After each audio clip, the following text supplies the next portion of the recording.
peut-on enrôler le patrimoine pour penser l'avenir? Comment peut-on envisager qu'il puisse contribuer aux transformations à venir?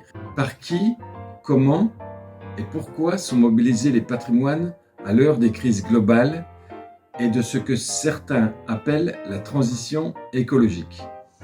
12 auteurs différents ont contribué à ce numéro exceptionnel. Jacques-Léopold Brochier évoque les grottes bergeries du Diois pour montrer que sur le temps long, les rapports entre climat, environnement et société locale n'ont pas arrêté de changer.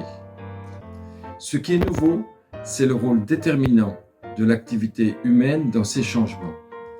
Michel Fontaine et Bernard Forêt-Roux montrent que le patrimoine du quotidien, mais aussi la somptueuse forêt de Soux, sont mobilisés pour de nouvelles formes de création et d'éducation. Christelle Burgard, Jean-Claude Dumas, Jean-Yves Juban et Patricia Stadler présentent de nouvelles façons d'habiter et de travailler à partir du patrimoine industriel, mais aussi du bâti rural ancien et de la terre.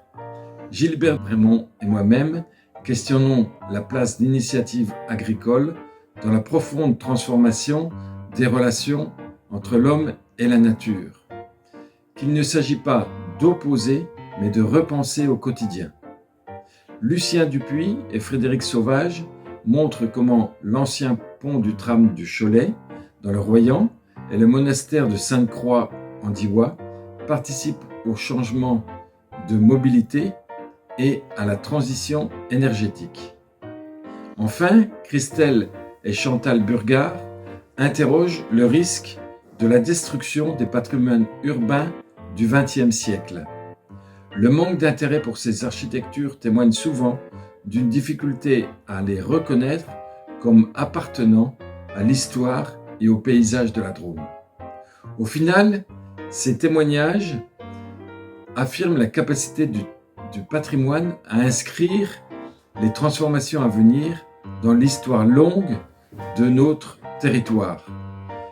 Il ouvre des voies pour comprendre son habitabilité future. Habiter un territoire, c'est y résider, mais aussi avoir capacité à le transformer. Pour cela, le patrimoine est mobilisé, il est ce qui nous relie.